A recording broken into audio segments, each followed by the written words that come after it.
mana titik tidak masuk akalnya? Di mana titik tidak masuk akalnya? Aksara film passwordnya. Cita-citaku mau jadi polwan. Hai guys, kali ini gue akan membawakan kalian sebuah tutorial jadi polwan, tapi bukan oknum polwan yang berbicara tentang kesopan santunan anjas. Oke, tanpa berlama-lama lagi, mari kita gaskan. Film setelah runtuhnya sopan santun di Wakanda cuman karena seorang woman ini dibuka dengan sebuah keluarga yang memiliki anak cita-citanya begitu mantap jiwa. Kan cita-citaku mau jadi polwan. Aduh, berat ini. Yang penting jangan ngajak orang ngobrol pas makan aja ya kids.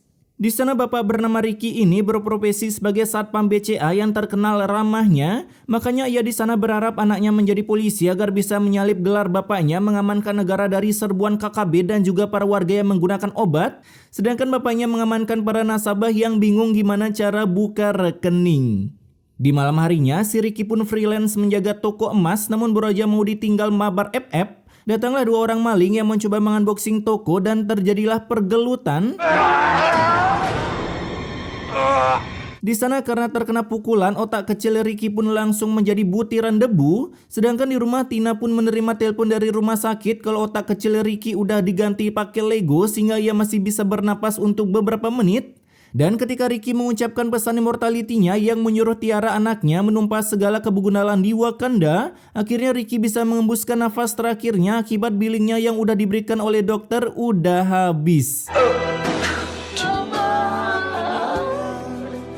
Baru main udah ngeyatim aja cuy. Keesokan harinya saat penguburan Ricky selesai, datanglah bos pemilik toko emas yang bernama Tono. Di sana Tono pun memberikan seserahan sebagai rasa hormatnya udah melindungi toko miliknya sampai mengorbankan nyawa. Namun istri Tono yang merupakan seorang begundal, uang berapapun nggak akan cukup untuk menggantikannya. Namanya juga udah resiko pekerjaan. ia pun menolak berduka sebab lebih baik kehilangan satu nyawa daripada emas yang harganya melebihi nyawa orang Kismin. Ingat guys, di Wakanda orang Kismin gak ada apa-apanya cuy sama yang berduit. Yang Kismin kebanyakan ditumbalin itu contohnya driver ojek disuruh ngirim narko. Malah dia sendiri yang klarifikasi. Nah, karena yang mencari nafkah udah wasted, kini Tina pun harus mengganti peran suaminya bersama dengan Tiara yang masih memiliki cita-cita menjadi ladusing Percy woman, di mana kini ia menjual kolak yang dibuat dari campuran pisang, singkong, dan batu kerikil.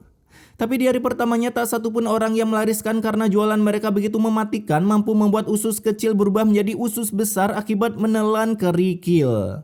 Namun si Tina yang tahu konsep tutorial cari rezeki agar gacor, ia pun menerapkannya ke trio pengamen yang cita-citanya menjadi anak pang di jalanan ini dengan berbagi sedekah es kolak topping batu kerikilnya. Karena Tina yakin setelah memberikan sedekah maka hidup mereka juga akan disedekahi oleh Yang Maha Kuasa dengan memberi rezeki yang berlebihan. Ingat tuh guys, kalau kalian habis gajian minimal sedekah lah Sat. Ketika hari berganti warna, Tiara pun berniat berhenti sekolah dan membantu maknya berjualan kolak. Tapi karena Tina tahu cita-cita anaknya ingin jadi ladusing, tentunya ia tak memberikan izin lockout dari sekolah meski di mata Tiara cita-citanya hanyalah angan-angan semata karena Tapi kan jadi polwan itu nggak mudah, harus ada biayanya. Anjas, mana ada kids masuk polisi gratis cuy, biaya dari mana ngawur. Tak berselang lama datanglah rezeki yang diberikan oleh sutradara karena Tina tadi siang mensedekahkan kolaknya meski 3 anak-anak itu udah wasted akibat menelan kolak varian batu kerikil. Di mana Tono tiba-tiba ingin mentraktir Tiara sekolah sampai tamat, bahkan akan mentraktir Tiara sampai bisa mendapatkan seragam lengkap milik kepunyaan ladusing. Anjas, kalau gini gue rela tiap hari ulang tahun anjing. Sepulangnya dari rumah Tina, Tono pun langsung terkena omelan oleh istrinya karena suka bakar-bakar uang dan lebih baik uang itu diberikan ke anaknya daripada ke Tiara. Tapi akibat supaya anak Tono kagak jelas tak seperti Tiara, Tono pun langsung pergi, lebih baik nyebat di luar. Bu, aku ada PR, ibu aja yang kerjain kayak biasanya. Nah ini dia, gua bilang apa kan? Spek kagak jelas cuy. PR pekerjaan rumah kids, bukan pekerjaan mama. Keesokan harinya Nita yang pulang sekolah, ia pun mendapatkan ceramah dari emaknya karena nilai ulangannya begitu jelek. Selama ini kan yang ngerjain PR aku ibu. Berarti ini ibunya yang goblok atau anaknya guys? Apa dua-duanya ya? Mendengar anaknya dapat nilai ulangan jelek, Tono pun langsung marah dan membanding-bandingkan istrinya dengan Tina yang lebih pintar dalam membuat PR apalagi membuat usaha jualan. Tak seperti istrinya yang kerjanya scroll sosmed tiap hari dan cuman menunggu sedekahan bulanan dari suaminya. Anjas. Alhasil tak terima dibanding-bandingkan, minimal disama-samakan. Intan pun langsung mencari keberadaan Tina untuk melakukan baku hantam. Tapi sebelum adu jambak-jambakan, Intan pun mengerosting Tina ala kadarnya. Dan bacotan itu pun ditutup dengan tarik tambang yang berujung Tina menggedik tanah lapang yang ada batunya. Namun untung saat Tiara kesana simak kagak wasted, padahal gue ngarepnya wasted agar film ini menjadi tambah gelap. Ini si bocil ngapa pakai topi satpam dah. Dan meskipun kepala udah menyentuh batako, si Tina pun cuman pulang ganti kostum doang. Karena setelah itu ia kembali berjualan yang berujung akhirnya kepalanya kehabisan baterai yang kemudian nyungsep kembali. Baru aja tadi pagi tepar, sekarang tepar lagi cuy. Kala itu beruntung Sima berhasil dibawa ke rumah sakit meski memakai voucher BPJS milik tetangganya. Alhasil karena dikasih obat ala kadarnya, Sima pun belum bisa sadar sampai saat ini. Ibu kamu harus segera dioperasi. Bapaknya lah cuma jatuh gitu doang anjing. Di sana Tiara pun terpanikan karena voucher BPJS tetangganya kagak bisa dipakai untuk operasi maknya. Sementara dokternya bukannya open donasi melalui kitabisanggaksih.com, melainkan ia menyarankan minta uang ke tetangga atau saudara. Alhasil Tiara pun terpaksa datang ke toko emas si Tono. Toko emas apaan kayak gini cuy? Emasnya mana? Yang kemudian meminta sedekah ya minimal 80 juta untuk biaya operasi emaknya. Dimana ketika sampai di rumah sakit emaknya pun udah hampir wasted dan yang bikin gue bagong di sini. Ini volume apaan anjing? Ini grafik binomo download di YouTube kah? Sayangnya karena telat bayar biaya operasi, si Tina pun harus menyusul suaminya menuju dunia isekai sementara Tiara harus mengganti gelarnya menjadi anak yatim piatu. Si emak matinya cuman karena pingsan di tanah loh. Setelah penguburan emaknya selesai yang tepat di samping makam bapaknya agar mereka bisa bermesraan di akhirat, itu pun jika Ricky dapat surga karena semasa muda suka streaming film pakai VPN. Dimana karena Tiara udah tak memiliki siapa-siapa, kini Tono pun mengajak bergabung ke dalam kakaknya meskipun sempat mengalami penolakan oleh istrinya. Nah di hari itu juga Tiara langsung dibawa ke rumah lalu meet and greet dengan Nita yang awalnya menolak tapi setelah deal akan mengerjakan PR Nita, akhirnya Nita jadi welcome. Sementara Tono pun menjelaskan kalau semakin pintar Tiara maka semakin ada kesempatan lulus jadi anggota Ladu Sing Persi Woman yang tak akan pernah mengajak para warga berbicara saat makan. Cuaks! Bapaknya aja satpam. Anaknya mana bisa jadi polwan? Lah anak lu noh lamar polisi malah jadi hansip. Ketika pagi tiba, Tiara pun membangunkan emak barunya mengira kalau di rumah ini mereka semua puasa. Namun yang ada Tiara malah disuruh puasa sendirian, apalagi Tono yang rezekinya gacor bisa-bisanya kagak inget ibadah apalagi puasa. Gue heran, orang jarang ibadah kenapa rezekinya bisa lancar ya? Di hari itu juga si Tiara pun terpaksa sahur hanya mengandalkan air putih, itu pun air keran. Meniru jejak Reno cuy, sahur tiap hari pakai air putih.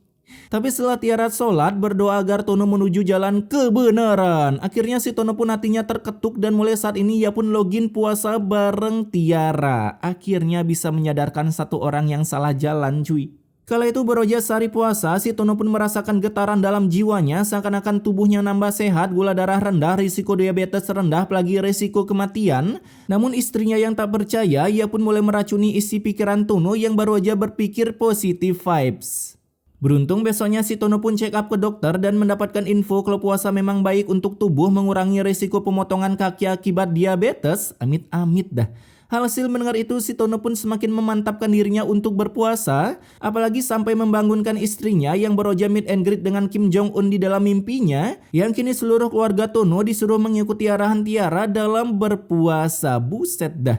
Jadi selama ini mereka Islam KTP doang kah? Gak tahu cara berpuasa cuy. Karena kejadian ini, terpaksa Intan pun harus puasa makan seblak, begitu juga dengan anaknya yang harus menahan godaan Kinder Joy di Alfamart termasuk tesi Sri gula batu bara di warung Bu Judes.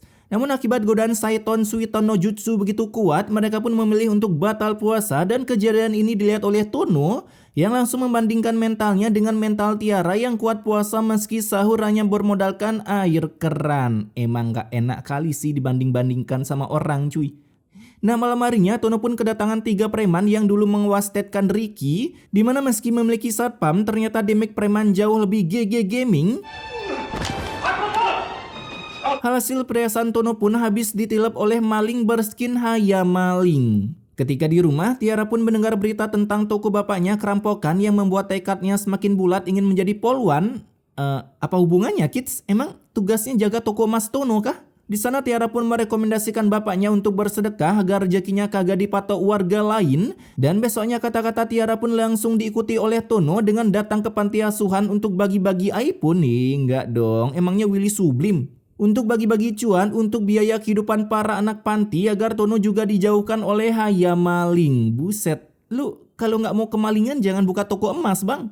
Toko sempak no, resiko kemalingannya dikit. Malam harinya Intan yang merasa suaminya udah banyak berubah menuju ke jalan kebenaran seperti Papa Zola.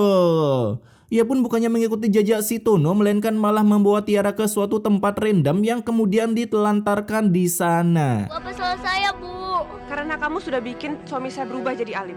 Anjing, jadi alim kagak suka. Noh, nikah sama begal. Ketika Intan sampai di rumah, kebegundalannya pun berhasil diketahui oleh Tono menggunakan Ultra Instinct yang didownload di Play Store, di mana kini ia mulai mencari keberadaan Tiara yang entah ada di mana dengan menyelusuri jalan satu persatu seperti kisah jejak si gundul, tapi sayangnya Tono kagak gundul. Dan setelah mencari sampai hari berganti warna, akhirnya Tiara ditemukan di tengah kuburan yang tertidur dengan gaya kerja rodi, jongkok sambil bawa kopi dan sebat.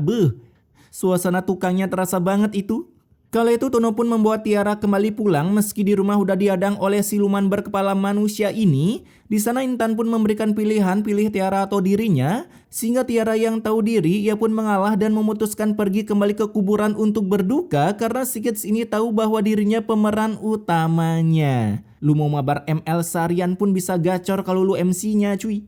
Beberapa hari kemudian, kini Tiara kembali berjualan kolak yang entah ini siapa yang bikin. Tapi dengan membuat varian baru, kolak varian batu ginjal, para warga pun pada berdatangan membeli kolak Tiara. Di sana dengan menggunakan topi Satpam BCA, Tiara pun berusaha memasarkan dagangannya dan berujung bersantu di bawah pohon yang rindang. Berharap Tiara kejatuhan apel dan menjadi the next Isaac Newton. Namun tak berselang lama, tiba-tiba Tiara mengoyot kolaknya sendiri padahal belum waktunya buka puasa.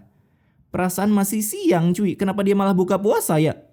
Nah singkat cerita, 15 tahun pun berlalu karena sutradara begitu gabut. Kini Tiara pun udah keterima menjadi satpam di sebuah toko baju. Tapi satpam ngapain keliling toko anjing? Bukannya diam di depan?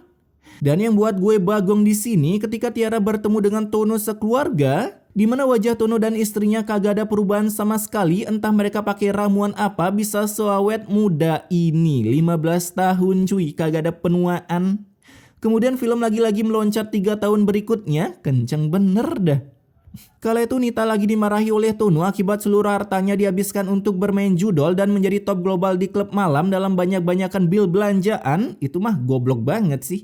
Apalagi selain goblok, Nita juga tak berhasil menamatkan kuliahnya. Udah, kamu sabar aja ya. Aku dapat uang dari mana? Ketika NPC disuruh berperan menjadi MC ya gini, kayak sambal khas Bali cuy, matah. Nah malam harinya tiba-tiba Tono pun kedatangan maling lagi. Maling dengan sepatu Vans anjing, outfit ngemaling apa ngopi ini? Di mana maling itu berhasil mengambil seluruh perhiasan Tono sampai ke kotak-kotaknya. Dan ketika malingnya pergi, Tono pun menelpon polisi yang kebetulan polisinya adalah Tiara. Gimana ceritanya beliau jadi polisi cuy? Kala itu dengan berjalan santuy, Tiara pun menuju ke TKP permalingan. Kalian rampok ya? Jangan bergerak kalian. Kalian saya tangkap. Penangkapan maling macam apa ini? Di sana mereka pun berhasil lolos yang ternyata perampokan ini adalah ulah anak Tono sendiri akibat tak mendapatkan biaya kehidupan dari bapaknya. Alhasil saat sedang santuy akhirnya Nita pun berhasil diamankan oleh Tiara tanpa mengatakan sopan gak diajak ngomong sambil makan gitu. Sopan gak? Malah cosplay si mbak poluan gua. Dan karena udah berhasil menangkap Nita, kini Tiara pun membawa Nita pulang mencoba menyelesaikan jalur kekeluargaan. Tapi Nita yang menolak dituduh sebagai tersangka. Ini buktinya. Tiara pun langsung memberikan bukti. Lagian si Tono, masa kagak inget outfit malingnya cuy. Namun untungnya karena polisinya adalah Tiara, ia pun tak menangkap Nita melainkan membiarkannya lolos. Mantap. Yang dimana beroja lolos, kini Nita pun kembali beraksi merampok sebuah butik. Hei, siapa kalian? Maling dia! Buset, seriusan pakai nanya? Outfit pakai kupluk full face gitu masih nanya siapa kalian anjing?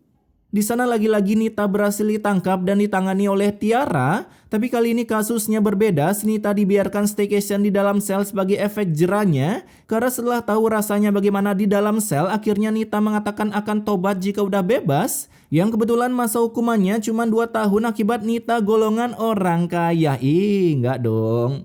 Di pinggir jurang sini. Takut gua, bye.